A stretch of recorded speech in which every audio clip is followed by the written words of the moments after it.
Welcome to the National Workplace Bullying Coalition webinar week 3 for the month of April in 2025. Today we have an amazing panel presentation by some amazing students, all at the hands of Dr. Joette Stefl-Mabry. She is the Professor of Information Sciences and Technology, College of Emergency Preparedness, Homeland Security and Cybersecurity, University at Albany. And Joette comes to the National Workplace Bullying Coalition as a dedicated volunteer and advocate for targets who are bullied in the workplace. She makes amazing contributions to our organization. She attends meetings and not without her own accord. Everybody in our organization, all of our board members, our volunteers, have all been affected by workplace bullying in some form or fashion. Everybody has their own personal story and testimony to share, and Joette is no stranger to the topic herself. So I welcome Joette to the floor, and she's going to introduce her students and their presentations today. So welcome, Joette. Well, thank you very much for the introduction. And I want to thank my graduate students from the University at Albany State University of New York who have put together these presentation research proposals. They have worked hard. They really have. And so without further ado, I'm going to introduce each one. There'll be about 5 minutes. And then we'll proceed to the next and go through all 4 before we do entertain questions. So our first presenter is Krista Rogers, who will be presenting perceptions and experiences of gender-based behaviors in workplace bullying, female-dominated fields. Thank you, Krista. Let me go ahead and share the screen so we can pull up the presentation.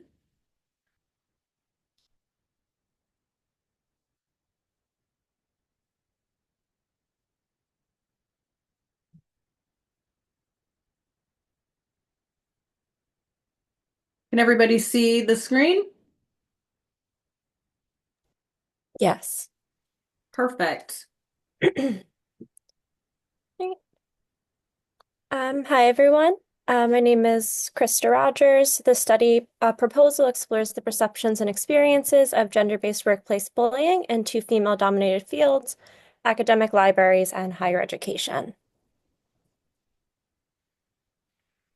Workplace bullying has traditionally been examined from a gender-neutral lens. However, research has established that workplace bullying is often gendered. 21% of women experience same-gender workplace bullying, while 60% of workplace bullying is represented by same-gender pairs. Despite these statistics, same-gender workplace bullying is not protected by state and federal protections, and targets often struggle to gain support. In female-dominated fields, women engage in indirect and socially manipulative behaviors, such as gossiping and social exclusion, which can contribute to the underdetection of women-on-women workplace bullying in organizations. Through a mixed method approach, this study aims to answer how do gender-based behaviors contribute to workplace bullying among professions with large female demographics, such as libraries and education. Additionally, cross-case analysis will explore similarities and differences between the groups to answer how do the perceptions and experiences of gender-based behaviors compare between the 2 professions. Full-time female employees from academic libraries and higher education, with at least 3 years of experience working in the 25 CUNY colleges, will be recruited for this study. The sample size is estimated to be 1 to 200, and informed consent would be obtained from all participants via an online survey. Data collection would begin with quantitative data collected through the online survey of the negative acts questionnaire. The 22-item survey assesses 3 types of workplace bullying: work-related, person-related, and physically intimidating bullying. An additional item would be added to define workplace bullying and ask whether they have experienced it in the last 6 months. For the purposes of the study, workplace bullying would be defined as experiences of a variety of repetitive, psychological, emotional, and verbal attacks. Descriptive statistics would be used to analyze the frequency of the types of workplace bullying experienced. Next, participants who agreed will be contacted to schedule semi-structured interviews for qualitative data collection. Through recorded phone calls, participants would be asked 6 open-ended questions to gather an in-depth analysis of experiences and perceptions of workplace bullying. Thematic analysis would be used to identify themes related to workplace bullying, gender-based behaviors, and perceived employer supports. Once the mixed method analysis is completed, cross-case analysis would be used to compare the experiences of workplace bullying across the 2 groups to highlight similar or unique experiences.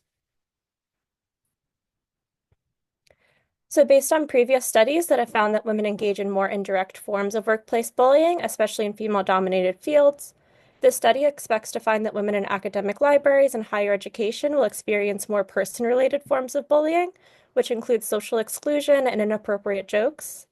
Studies on academic libraries have also highlighted the prevalence of employees reporting experiences of workplace bullying behaviors, but not self-identifying as a target of workplace bullying.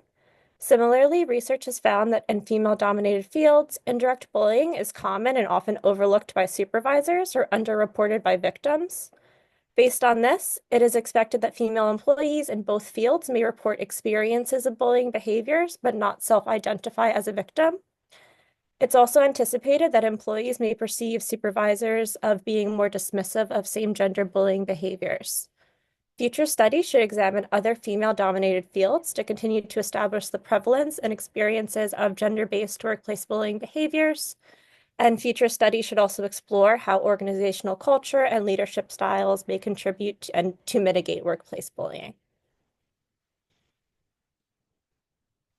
In conclusion, the gendered nature of workplace bullying has begun to be examined and established in research. In female-dominated fields specifically, research has found that same-gendered bullying may be more dismissed and underreported due to societal norms of women's behaviors. This study contributes to a growing field of research on gender-based workplace bullying, and findings from this study may further challenge societal norms that perpetuate gender stereotypes and highlight the importance of developing policies against gender-based workplace bullying behaviors.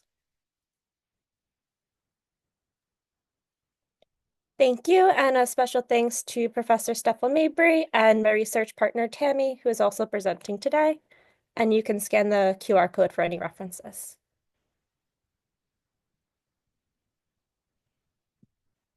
Thank you so much, Krista.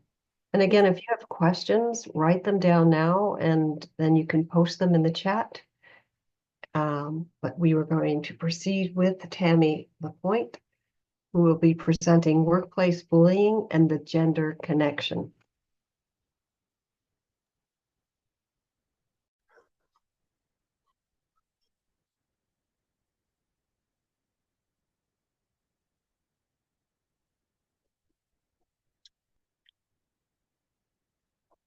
All right.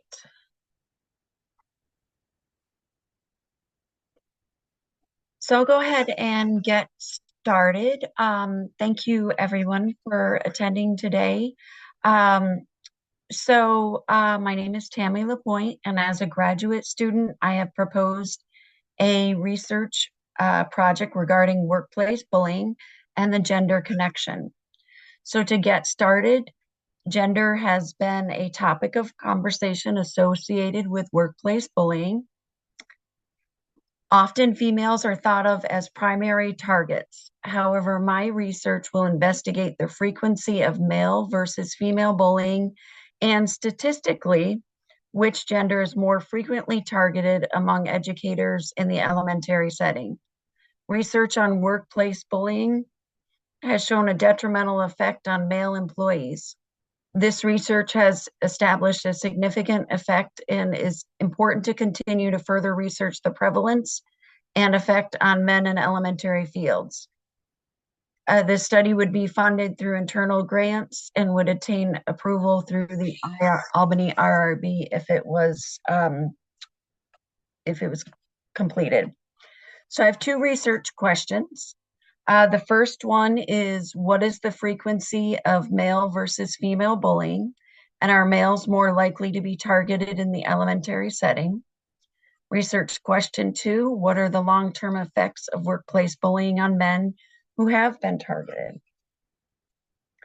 So next is in the methods section. So I'd be looking at answering those two questions with my methods. For this first question, I'm looking at the frequency of male versus female bullying. I'll be giving a modified negative acts questionnaire, which I'm going to send via an online survey via email to approximately 1,000 educators within a BOCES network from urban, suburban, and rural public schools. This questionnaire has been modified from the original questionnaire to be more appropriate for the types of questions that I'm looking for. The data will then be received from the survey. It's going to be analyzing using the SBSS program. Once those surveys are completed,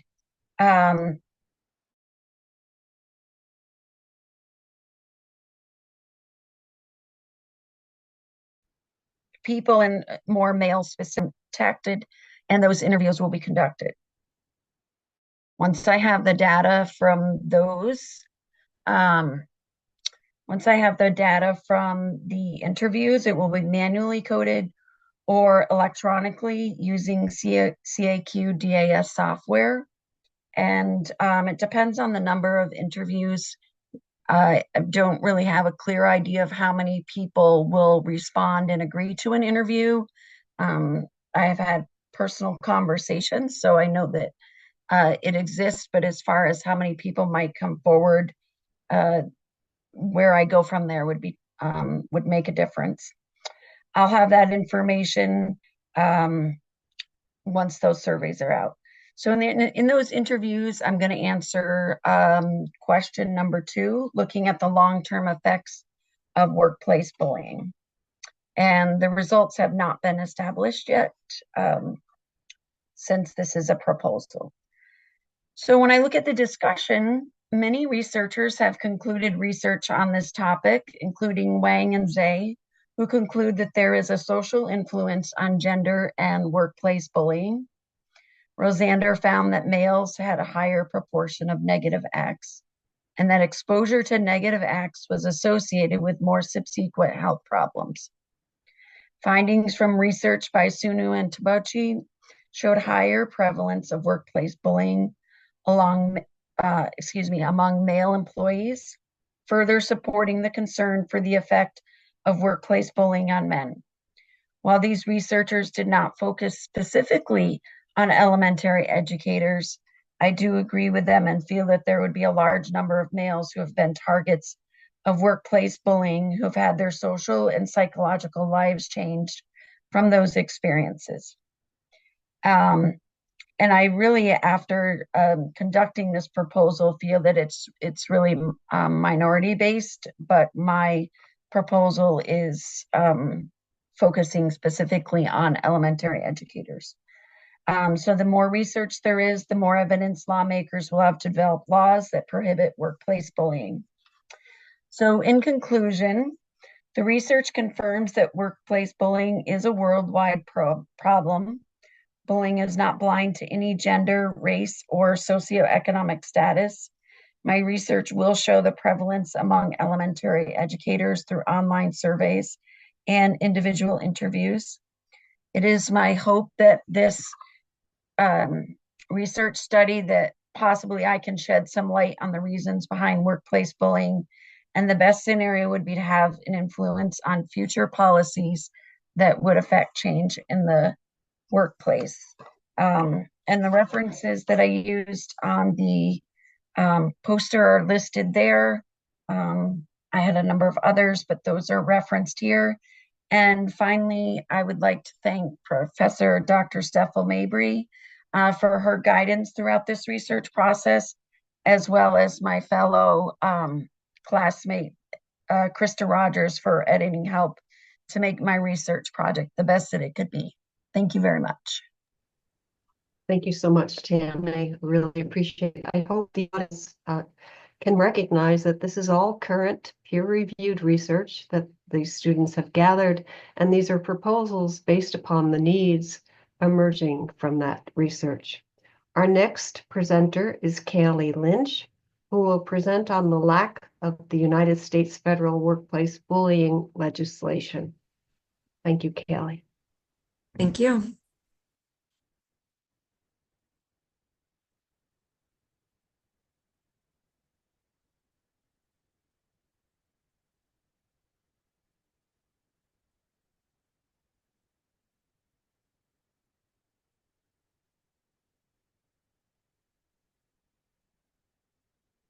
Thank you.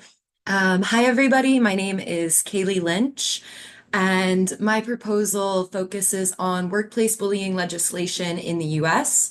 I chose to focus on this topic because, as this slide demonstrates, I'm currently working at a law firm, and I was curious as to the legal implications of workplace bullying.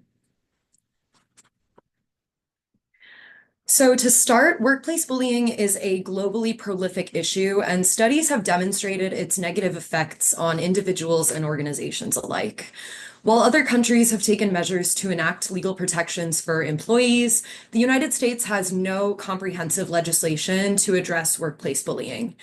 And in addition to a lack of federal legislation, Ferris, Deacon, and Matheson's 2021 research found that many human resources policies do not adequately address workplace bullying.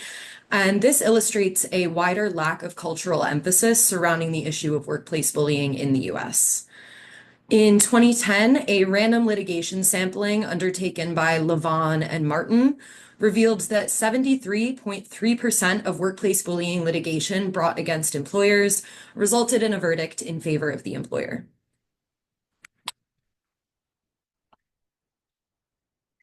So this lack of US federal legislation leaves states to create their own laws, which leads to inconsistencies throughout the country in legislation and in litigation outcomes. This lack of federal legislation also demonstrates a lack of recognition of the severity of workplace bullying, and this becomes even more pronounced when we look at countries with strong and comprehensive legislation addressing workplace bullying, such as Sweden. Sweden has historically recognized the significance of workplace bullying, having enacted the Victimization at Work Ordinance in 1993, which is over 30 years ago. This qualitative study takes an analytical, descriptive, and comparative approach to examining current workplace bullying legislation that has been enacted in Massachusetts, Tennessee, and New York. These three states all have some form of workplace bullying legislation in place, although laws differ from state to state. Litigation outcomes in these states are also analyzed and comparatively assessed. And participants in the study include legal and policy experts, attorneys, state legislators, Swedish translators and legal experts, and Dr. Jerry Carbo, the now former president of the National Workplace Bullying Institute. The study conducts a review of existing literature and data and an examination of legislation and litigation from Massachusetts, Tennessee, and New York, an assessment of expert opinions, and a study of the comprehensive Swedish model. I anticipate identifying shortcomings in each piece of US state workplace bullying legislation, and in identifying such shortcomings, this study aims to inform policymakers and legislators by emphasizing the importance of stronger workplace bullying legislation. And in conclusion, by examining the widespread nature of workplace bullying in the US and by identifying pitfalls in current US state legislation, this study will illustrate the increasing need for better, more robust legislation that protects employees from bullying in the workplace. And these are my references. These are not all of the references that were used when I created the proposal, but this is everything that is included in this slideshow. And I would like to thank Dr. Joette Stefl-Mabry and Matthew Thompson for their invaluable assistance. Very welcome. I hope you can hear the passion in the presenters' presentations. The course was amazing, and I just want to say too that the University of Albany is supporting my efforts by allowing me to teach an individual course in the fall of 2025 focused solely on psychosocial safety and workplace bullying. The next presenter is Amisha Shamra, who will share exploring online support communities for workplace bullying victims. Thank you, Dr. Stefl-Mabry.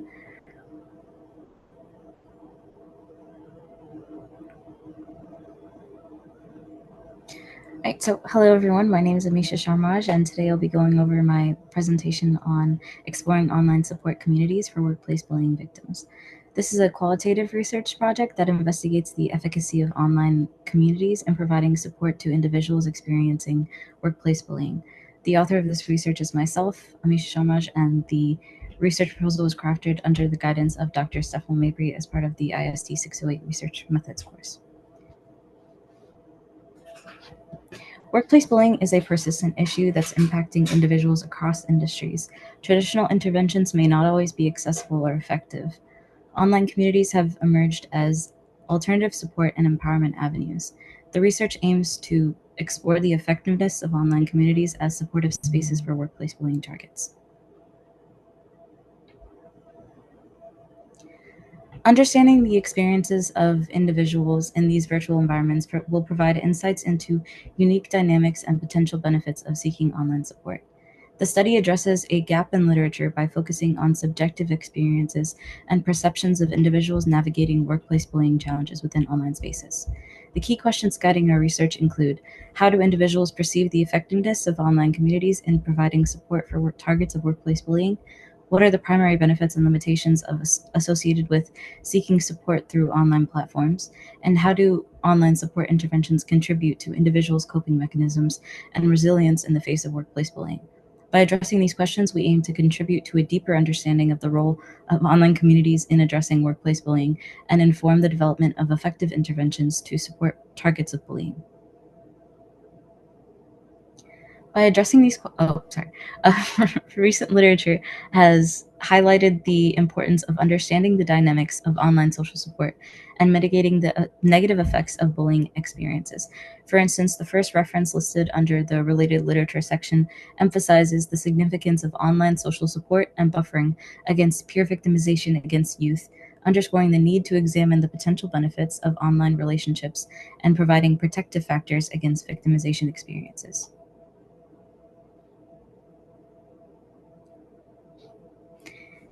In the discussion section, we explore how the references can support this study. Studies such as the ones listed explore the predictors and consequences of workplace bullying. My proposal aims to extend upon this research in exploring and addressing psychosocial safety. Ultimately, the findings from this research can inform the development of evidence-based interventions tailored to the digital age. Future studies will then be given the opportunity to delve deeper into the mechanisms underlying the effectiveness of online support interventions.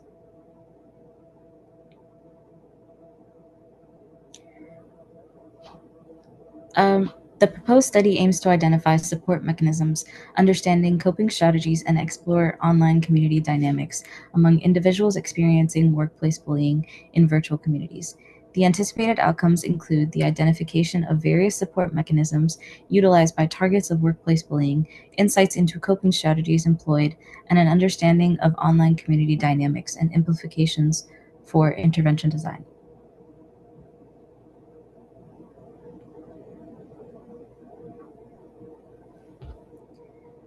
The methodology for this qualitative study involves observing and documenting online interactions within virtual communities frequented by individuals who have experienced workplace bullying. Data collection will primarily consist of selecting relevant online platforms such as Facebook, LinkedIn, Reddit, etc., that will adhere to explicit user consent. It will also include conducting keyword searches and actively engaging within the online community.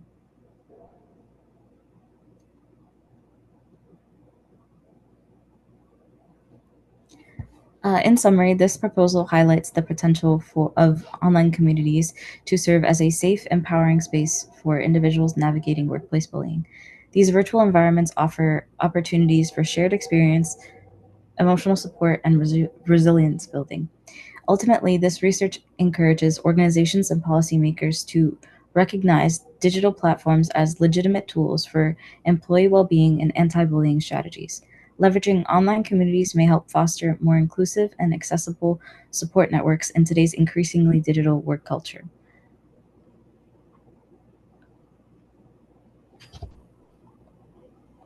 The collected data will undergo systematic analysis, including compliance with ethical guidelines, data preprocessing, thematic analysis, and the application of natural language processing techniques to understand linguistic patterns and sentiments expressed within digital communication channels.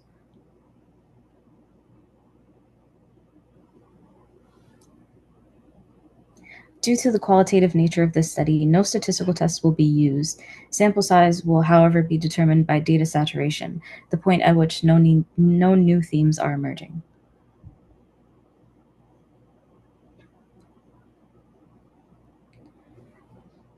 I would like to take this time to again acknowledge those who have helped in crafting this research, which would be Dr. Stefl-Mabry, Ms. Camille, and other peers that have helped me.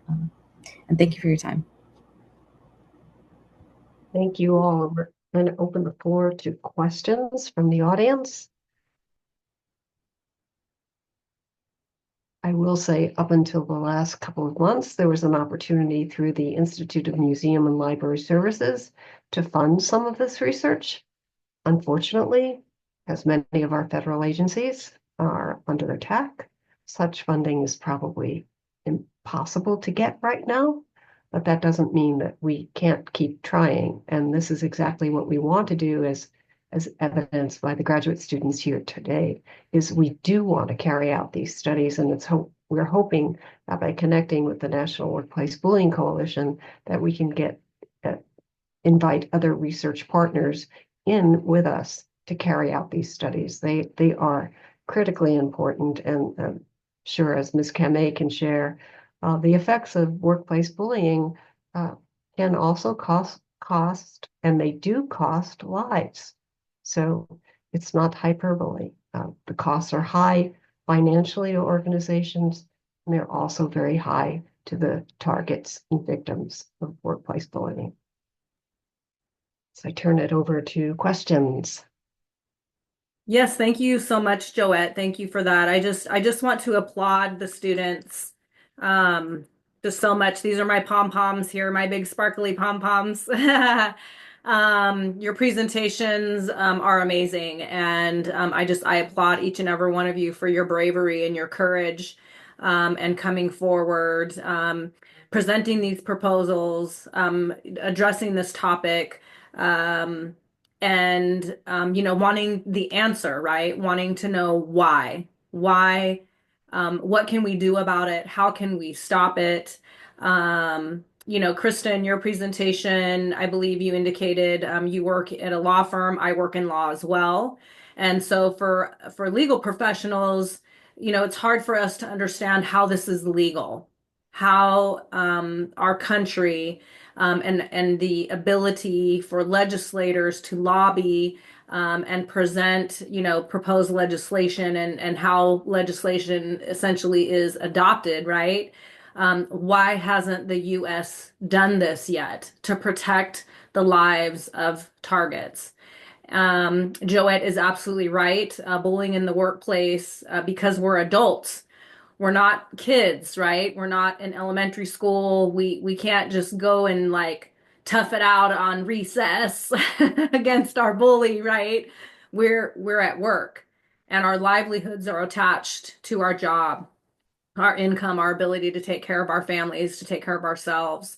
And a lot of us adults, we've invested in our career. So this isn't just a job for many targets. This is their career. This is something, they've invested education. They've invested, 10, 15, 20 years in their role. And so they have a lot of ownership, in the job that they have. And so when they find themselves in a situation where they're in a toxic workplace environment and they're being bullied, oftentimes, many people don't feel that they have any other choice. And they don't feel they have options. And, there is no law essentially in this country that essentially protects them. There are things that targets can do. There are tools and resources out there. Many of our board members here at NWBC, as well as myself, We consult with targets, we consult with organizations, and address the topic. We offer tools and resources to help people navigate through these toxic environments, and essentially how to take their power back that has been taken from them, essentially. And so I just applaud each and every one of you students. I welcome you all to become members of NWBC, to continue to be involved with NWBC and other organizations out there that are piloting for legislation and workplace bullying, and workplaces around the country. We welcome you here, and we definitely would love to see the results of your proposals or the research that you guys are all so eloquently presenting. Just a great job, phenomenal job. What I do want to ask, we've got a couple of questions in the chat. So I just want to share from Dorothy Suskin. Dorothy is a board member with NWBC. She's an educator herself. She's made just amazing contributions along with Joette as well within our organization. Her comment was, "This was amazing, great job," and she's here to offer help to any of you students that need anything on your research journey. She is just a sweet, sweet soul, very much like your professor. So if she's offering help, I encourage you all to take her up on it for sure. We've got a question for Kaylee. Kaylee, on the lack of federal legislation, is there a feeling of current anti-harassment laws are sufficient to remedy bullying? So on the lack of federal legislation, is there a feeling current anti-harassment laws are sufficient to remedy bullying? Would you like to answer that? Yeah, sure. Thank you. So currently, any legislation that is in place in different states, like anti-harassment or anti-discrimination laws, are for protected classes. So although it may be sufficient in certain scenarios, across the board, I would say it's not sufficient. And because of this lack of federal legislation or comprehensive legislation, plaintiffs have to bring cases under different pretenses. So some of those are intentional infliction of emotional distress, discrimination and harassment, or unfair labor practices. So there's a lot of inconsistencies in the way that people have to bring these cases forward, and then there's also inconsistencies in the way that these cases are resolved. So ultimately, while those laws may be sufficient for some people, it's not sufficient across the board. Yeah, I would second that as well, Kaylee. In my experience, I just would like to elaborate on that question. So the administrative agency, the EEOC, as Kaylee had mentioned, they offer protections for protected classes of individuals, individuals that have been diagnosed with disabilities, right? And so the EEOC, that administrative agency, they do have jurisdiction, to address those types of complaints for protected classes of individuals. Another administrative agency that has a little bit more authority, I would say, is OSHA. And so in regards to OSHA, so OSHA directly addresses workplace bullying in their references, and they do have authority to investigate unsafe workplaces for men and women. There is no protected class in regards to an unsafe workplace. And so there are specific requirements that OSHA does outline in regards to a complaint for an unsafe workplace when workplace bullying is being alleged. And those requirements, if you will, have to exist within a complaint of workplace bullying in an unsafe workplace in order for OSHA to essentially come in and investigate the workplace. And so in my consulting experience, I consult clients to file formal administrative complaints with the EEOC if they are a protected class, and if they have been diagnosed as an American with a disability. And I also consult with clients in regards to filing formal administrative complaints with local OSHA offices reporting an unsafe workplace. And as Kaylee was saying, because there is this lack of federal legislation, right? There's only so much that those organizations can do, essentially. So the EEOC, at the end of their investigation, they potentially will say, yes, there's a charge here, or no, there's not. They offer targets or plaintiffs, essentially, the right to sue, because which everybody has the right to sue. That is everyone's right. But you want to go through that formal administrative process, essentially.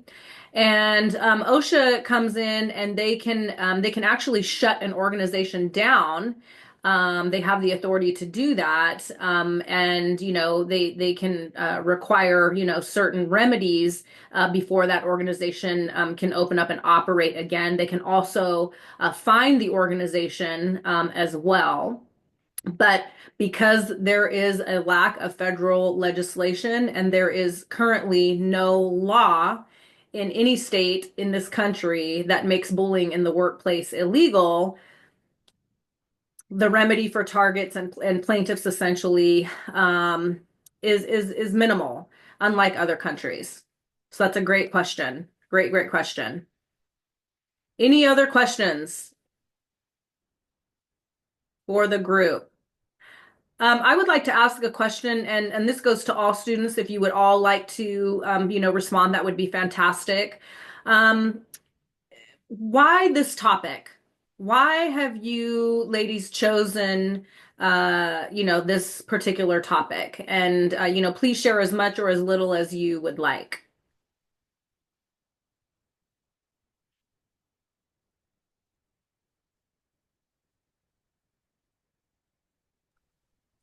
I can start.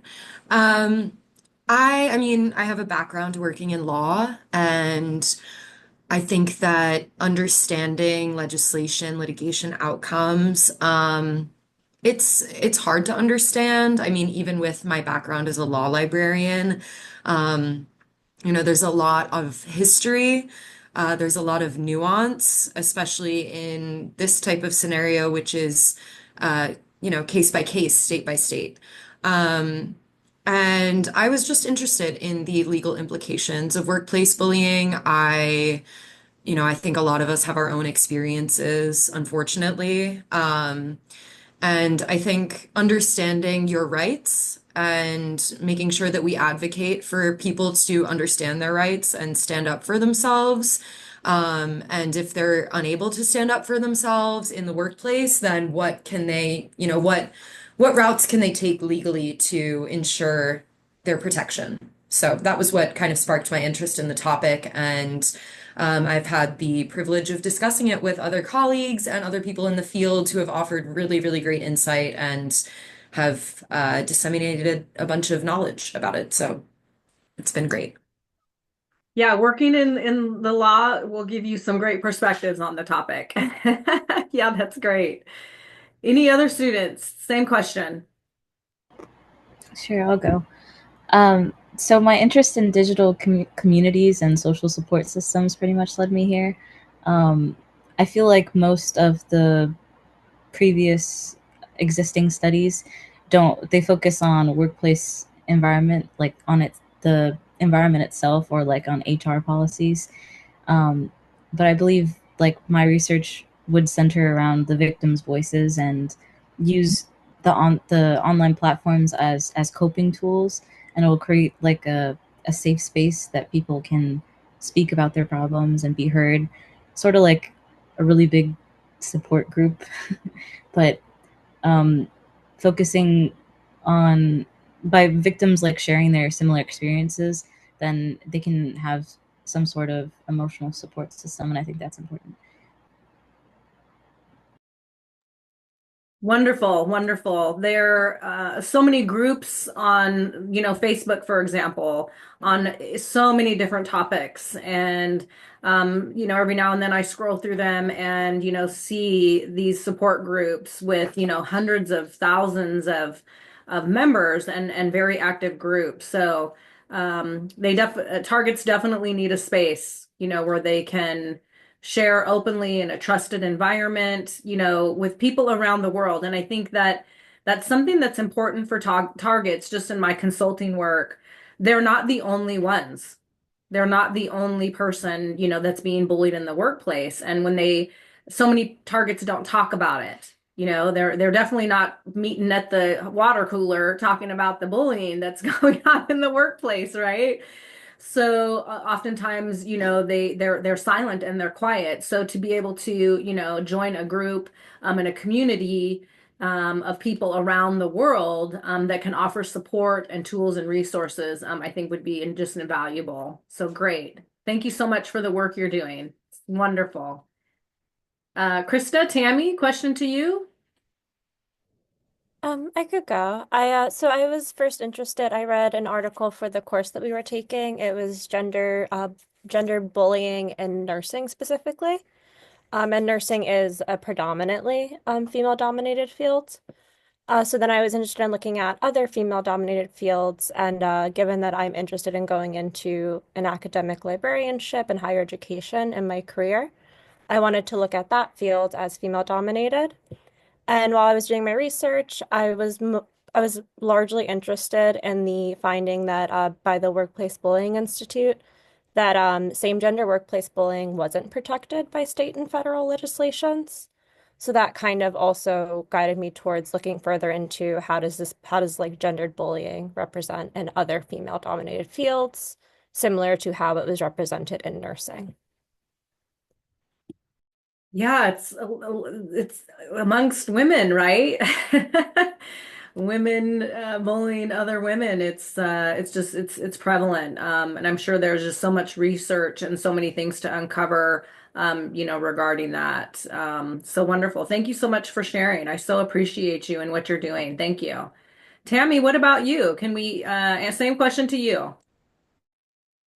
Um, so I kind of wanted to go a little outside the box for that, and so that's why I went the direction that I did.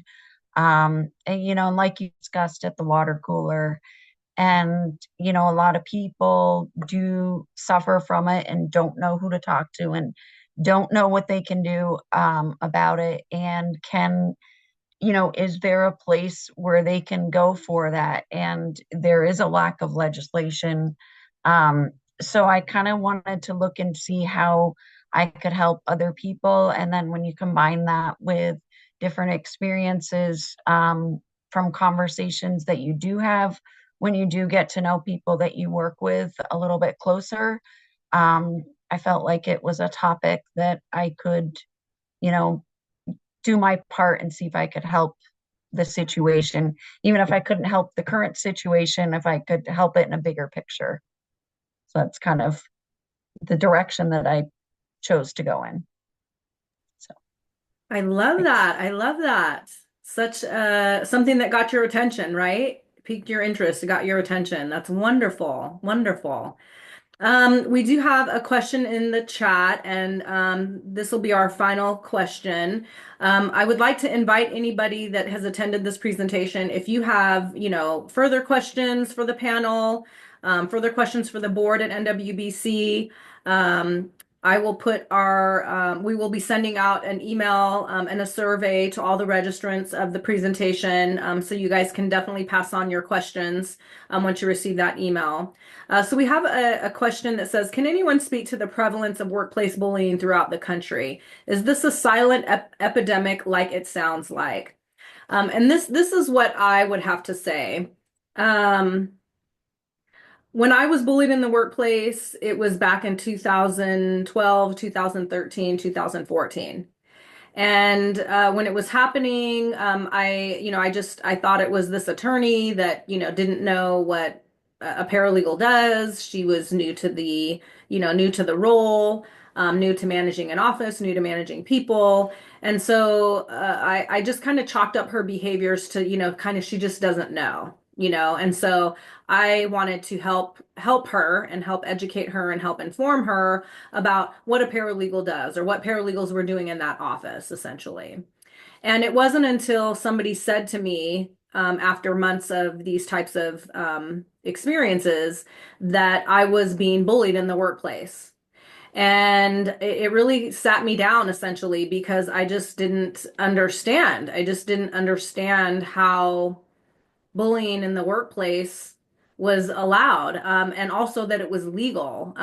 So myself, I was working at Allstate staff counsel office, so I was working in a law firm, and I just knew it had to be illegal because it had met so many thresholds, in a plaintiff personal injury lawsuit, loss of enjoyment of life, emotional distress, so many, barriers essentially that were, being broken by what was going on. And so when I started researching the topic, back then, no one was talking about workplace bullying online at all. There was nothing online, no social media comments, conversations about bullying in the workplace. And what I did find was a video on YouTube from a mother who had shared that her daughter, who was also a wife and a mother, was being bullied in the workplace, and her family knew about it, and they knew that, kind of some things were going on at work. But it ended in her daughter taking her own life. And her family, her mother was in this video just talking about, how they just did not understand and just did not think that it was as bad as it was. And so my answer to that question is, there are definitely more people talking about it now, today in 2025. We've got, so many people like these amazing students here who are doing research on the topic. They're doing quantitative, research studies, interviews, conversations, and they're actually, producing research results. Our organization right now is actually researching legislation, successful legislation in other countries, and how other countries were able to introduce workplace bullying legislation, and get it to pass, and adopt it, essentially, and trying those same parameters here in the U.S. NWBC has been lobbying state legislatures around the country for probably 4 or 5 years now. One of our board members, Misty Orlando, she's actually our vice president. She lives in Oregon, and she has actually been successful in getting Oregon State Bill 851 successfully passed in Oregon, addressing the topic. But it is still very much a silent epidemic. I would agree with that. Targets, there are many, many targets who are being bullied in the workplace who aren't talking about it, who aren't reporting it because they don't want to lose their job. They just can't afford, to lose their job or leave their job, essentially. And so I do believe, based on my consulting work, my experience, from 2012 now here to 2025, there are not enough people talking about it, and there is not enough being done about the targets who are being bullied in the workplace. Joette, had a response? Yeah, I wanted to say that there was an article. Of course, I can't find the author of it right now, but he referred to this phenomenon 30 years ago as psychological terrorism. So this has been going on. My former students, if you remember what the author was, I'd appreciate if you could put it in the chat there, but I know it was one of the assigned readings. Again, it's just amazing that 30 years ago it was reported as psychological terrorism in the workplace. And yeah, it continues. So it is definitely within the field of education referred to as the silent epidemic. And that's for a whole host of reasons, the hierarchical structure of administrative people and the administrative offices within higher eds or schools of K through 12s. So yes, it is referred to as a silent epidemic. It isn't new, though. It is far from new. It's just being talked about with respect to my students, some of whom are going to be looking at working within the library field. It was amazing to me to find that there were 2 textbooks written, and they're familiar with them, on the subject of civil dysfunction in libraries, which was a field that we, hadn't before thought about, but just within the past 2 years, 2 textbooks written on that topic of how widespread it is. So I think one of the students said, it knows no gender, it knows no bounds as far as a workplace. It is prevalent. It is. Thank you so much, Joette, for that. Thank you. Any other questions as we wrap up? We've gone a couple of minutes over our scheduled webinar presentation. Thank you, ladies, so much. I want to thank you. Thank you so much, Joette. We could not do what we do without amazing, amazing contributions and amazing membership as you. Thank you, ladies, for your presentations. Thank you, everybody, for joining. Again, my name is Miss Kamei. I'm the president of the National Workplace Bullying Coalition. And next week, we have a special guest. She's coming all the way from Canada to present for us. So go to our LinkedIn page, and the registration link will be there for anybody who would like to attend. We thank you guys so much. Thank you again. My big pom-poms. Thank you, ladies. Have a great Thank you day, so everybody. much. Thank you. Thank you to my students and everybody. Thank you. Great job. Thank you. You're welcome. Thank you. Thank you. Bye-bye, everybody. Bye. Bye-bye.